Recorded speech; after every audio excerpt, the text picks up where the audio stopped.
धन्यवाद आपका। यहाँ पर आए हुए सब पत्रकार बंधुओं को जय जगन्नाथ मेरी।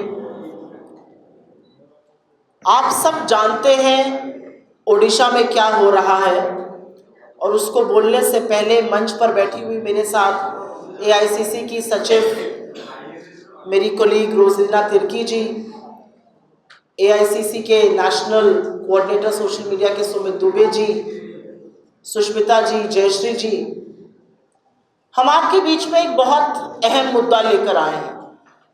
लेकिन आंकड़ा देना, तथ्य बताना, ये एक तरफ है।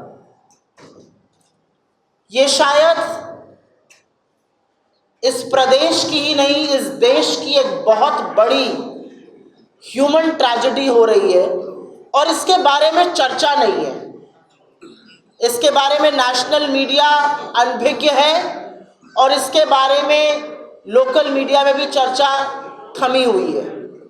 मैं कुछ जगहों के नाम आपके सामने रखूंगी और उसके बाद अपनी बात करूंगी। मेरा अनुरोध है कि जो पीछे के हमारे कांग्रेस के साथी हैं और जो मीडिया के बंधु हैं, अगर थोड़ा सा धीमे बोलेंगे तो यहाँ पर डिस्टर्बेंस कम होगा।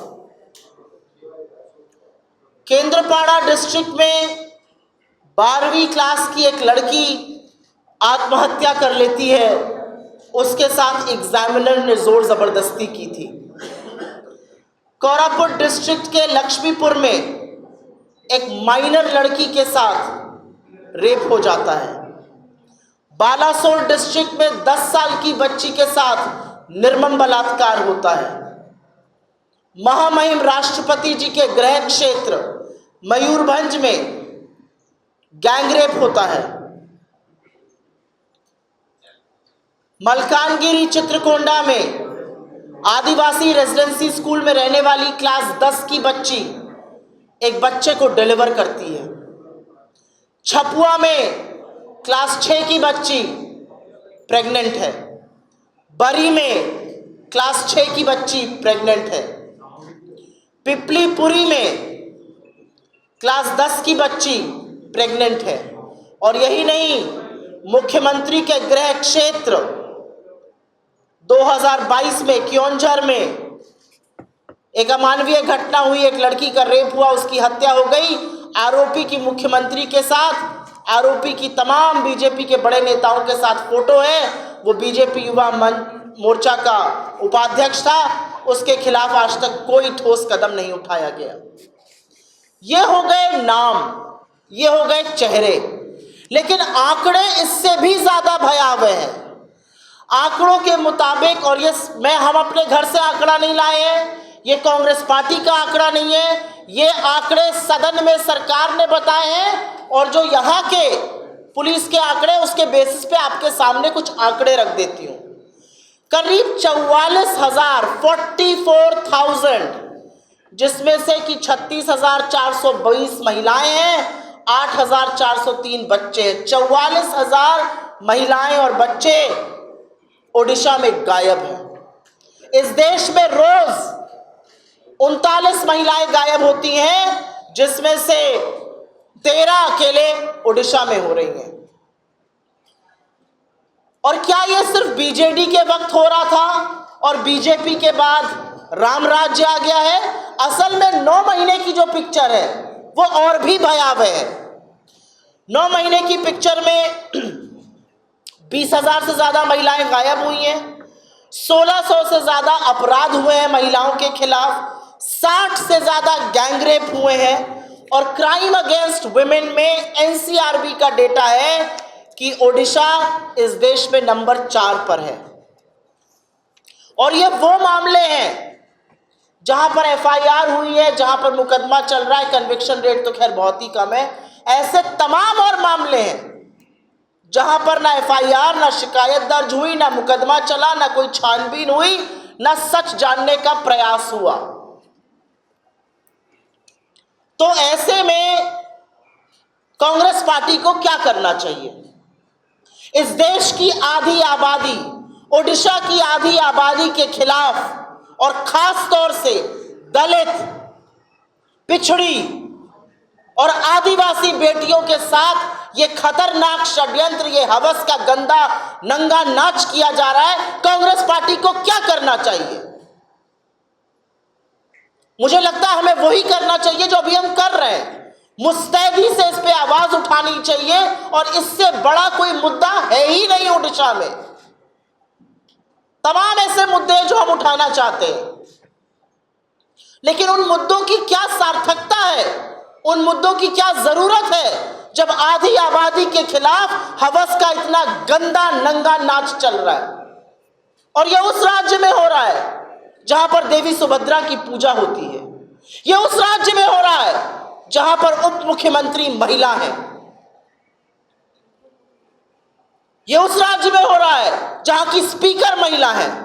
और बहुत खेद के साथ कहना पड़ता है, यह उस राज्य में हो रहा है जहां से इस देश की प्रथम नागरिक, the first citizen of India, महामहिम राष्ट्रपति द्रौपदी मुर्मू जी आती है।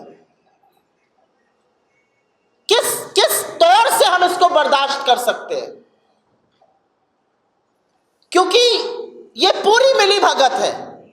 जो आंकड़े हैं वो बीजेडी के सरकार के दौरान भी थे। हमने देखा कितना कलंकित था, लेकिन तब बीजेपी के 30-30 एमएलए थे, वो एक शब्द नहीं बोलते थे, चू नहीं करते थे। अब जब बीजेपी सत्ता में आई है तो बीजेडी चुप बैठी हुई है। ये जो मिली भगत है, ये जो काली करतूतें हैं, उस पर पर्दा डालने की कोशिश है। इसमें बीजेपी और बीजेडी पूरी तरह से मिली हुई है। और मैं एक महिला होने के नाते कहती हूं, और मैं इन 3 और महिलाओं के बेसिस पर यह कहती हूं कि मुझे फक्र है इस बात का कि कांग्रेस पार्टी ने इस बात को मुद्दा बनाया है, और हम लगातार इस पर चर्चा कर रहे हैं। हम लगातार सदन में इस पर जवाबदेही मांग रहे हैं सरकार की। और सरकार के लोग कहते हैं सदन में तो विपक्ष का काम है मुखालिफत करना, खिलाफत करना, हमारे विरोध में बोलना। जी नहीं, विपक्ष का काम विरोध करना नहीं है। विपक्ष का काम आपको जवाबदेह बनाना है। विपक्ष का काम उन लोगों की आवाज को उठाना है जिसको आप दबा रहे हैं। और आज की तारीख में ओडिशा में अगर किसी की आवाज बुलंदी से गूंजनी चाहिए तो वो इस देश की आधी आबादी की, उन छोटी छोटी बच्चियों की है जिनका बचपन, जिनका भविष्य रौंदा जा रहा है। रेजिडेंशियल स्कूल्स में ये हो रहा है, वहां पर कोई विजिटर्स नहीं होते हैं। किसकी जिम्मेदारी है? क्या सरकार की, क्या प्रशासन की कोई जिम्मेदारी नहीं है?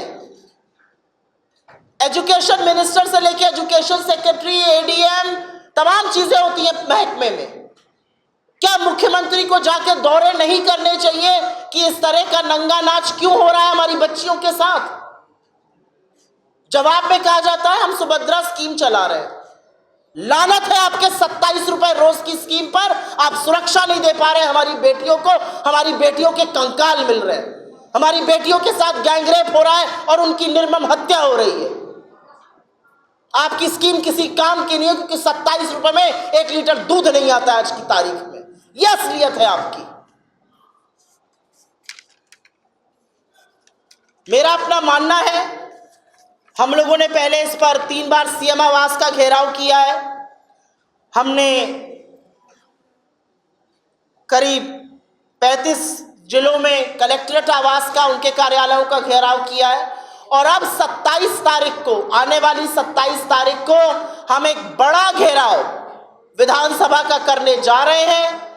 ये हमारे लिए शक्ति प्रदर्शन नहीं है, ये हमारे लिए एक सोती हुई निर्मम सरकार को जगाने का तरीका है। और मैं अब कुछ बातें राष्ट्रीय परिप्रेक्ष्य में बोलना चाहती हूं, क्योंकि यह पैटर्न हमने देखा है। मैं उत्तर प्रदेश से आती हूं, वही उत्तर प्रदेश जहां पर जब हाथरस में बेटी को 2:30 बजे रात को फूंका गया तो यही बीजेपी वाले उस पीड़िता को बदनाम कर रहे थे, और संरक्षण लगातार आरोपियों को, दरिंदों को दिया जाता है। वही उत्तर प्रदेश जहां पर बीजेपी का एक नहीं 2-2 एमएलए बेटियों के साथ हुई हैवानियत के दोषी पाए गए, आरोपी नहीं। चाहे वो कुलदीप सिंह सेंगर हो या चाहे वो रामदुलार गौंड हो। यह सिलसिला हमने बृजभूषण सिंह के साथ देखा, यह हैवानियत हमने मध्य प्रदेश में देखी, यह हैवानियत हमने हर उस जगह देखी जहां पर बीजेपी का पहला कदम होता है संरक्षण आरोपी को, दरिंदे को, हैवान को देना, बेटियां भगवान भरोसे छोड़ दी गई हैं।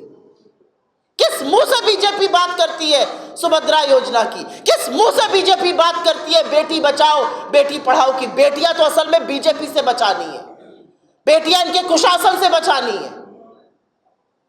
और इसीलिए मेरा अपना मानना है, और क्योंकि धर्म में आस्था है तो ये जरूर कहूंगी, प्रभु जगन्नाथ की धरती है ये।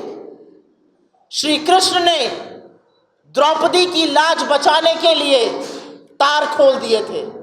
श्री कृष्ण वो हैं जिन्होंने अपने सखी के लाज बचाने के लिए अवतार लिया और उसके सम्मान में महाभारत हुई और गीता का उपदेश दिया। तो पूरी की पूरी भारतीय जनता पार्टी धृतराष्ट्र बनी बैठी रहेगी और बेटियों के साथ कुकर्म होंगे, ये हम कतई बर्दाश्त नहीं करेंगे। मैं इसी मंच से कुछ सवाल उठाना चाहती हूं और सवाल के बाद हमारी कुछ मांगे हैं। इस मंच से ये सवाल उठाने इसलिए ज़रूरी है क्योंकि सोती हुई सत्ता जागे। खत्म करने से पहले मैं कुछ सवाल हैं जो आपके सामने रखना चाहती हूँ। सरकार ये मानने को कब तैयार होगी कि ओडिशा में बेटियों के साथ हैवानियत हो रही है? सरकार के नेता, सरकार की डिप्टी चीफ मिनिस्टर, सरकार की स्पीकर, सरकार के मंत्री, सरकार के मुख्यमंत्री कब उन बेटियों के हाथ जाएंगे और उनको यह आशा और विश्वास दिलाएंगे कि उनके साथ न्याय होगा? क्या सरकार के नुमाइंदे, क्या सरकार के लोग उन बेटियों के परिवारों से मिलने के लिए तैयार है जिनके साथ ये हैवानियत हुई है? क्या सरकार को ये अंदाजा है कि अगर एक क्लास 6 की बच्ची प्रेग्नेंट है तो उसका भविष्य में क्या होगा? सरकार अपनी चुप्पी सेक्सुअल एक्सप्लॉयटेशन पर, यौन शोषण पर कब तोड़ेगी? सरकार ये कब मानेगी कि अधिकतम ये जो दरिंदगी है ये या तो आदिवासी या दलित या पिछड़े वर्ग से महिलाओं के साथ हो रही है? सरकार कौन से निर्णायक कदम लेने जा रही है? 44,000 जो महिलाएं और बच्चे गायब हुए हैं। सरकार क्या निर्णायक कदम लेने जा रही है जो दरिंदगी और जो यौन शोषण हो रहा है खुले आम रेजिडेंशियल स्कूलों में? क्या सरकार डिस्ट्रिक्ट वाइज डेटा देने को तैयार है महिला अपराध के खिलाफ जो चीजें हो रही हैं? सरकार कब इसको एक आपदा मानकर इस पर निर्णायक एक्शन लेगी? और सरकार में बैठी हुई उन महिलाओं से मेरा जरूर एक सवाल है, आप कब इसको राजनीतिक मुद्दा बनाइएगा? कब सत्ता की लोलुपता से हटकर अपनी चुप्पी तोड़िएगा? हमारी मांग बहुत क्लियर है और हमारी मांग है कि असेंबली, ओडिशा का जो सदन है वो इसमें सर्वदलीय समिति का गठन करे। वो सर्वदलीय समिति इस पूरे मामले की छानबीन करे, उसकी परत तक जाए और एक निर्णायक सुझाव दे कि कैसे बेटियों को सुरक्षित किया जा सकता है और जिन बेटियों के साथ ये जघन्य अपराध, ये हैवानियत हुई है, उनके लिए हम क्या कदम उठा सकते हैं? उनके भविष्य को सुरक्षित करने के लिए, उनके स्वावलंबन के लिए, उनकी सुरक्षा के लिए हम क्या कर सकते हैं? हमारी ये मांग है कि असेंबली में एक सर्वदलीय समिति का गठन हो। कांग्रेस के विधायकों के साथ गाली गलौज करने से, कांग्रेस के विधायकों के साथ हाथापाई करने से, कांग्रेस के विधायकों को निलंबित करने से हम चुप नहीं बैठेंगे। हमारी आवाज और तेजी से गूंजेगी और जितनी महिलाएं निकल कर आ रही हैं वो बता रही हैं कि कितना असंतोष है और कितनी परेशान है महिलाएं इस कदर जो हैवानियत हो रही है उसके साथ। आपके सवालों का स्वागत है। अगर आपके सवाल इसी से जुड़े रहे तो मैं बहुत अभिभूत रहूंगी।